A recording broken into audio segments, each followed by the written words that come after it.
Muammar Gaddafi wa Libya. Muammar Mohamed Abu Minyal Gaddafi alizaliwa mnamo mwaka wa 1942 huko katika familia ya wafugaji maskini wa ukoo wa Kadhafa jangwani huko Sirte, Libya. Alikulia katika maisha ya taabu, akichunga mifugo na kulala kwenye mahema ya jangwani. Hapa ndipo alipojifunza maisha ya kujitegemea, uzalendo na kuamini katika usawa wa watu.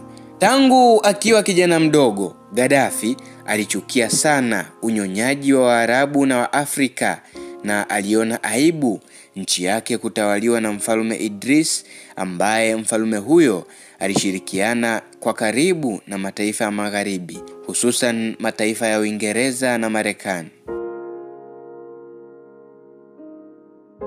Safari ya kuingia madarakani. Kwanza alichochewa na itikadi za Mwalimu Julius Kambarage Nyerere, Kwame Nkrumah na Gamal Abdel Nasser. Gaddafi akiwa kijana mdogo huko chuoni alivutiwa sana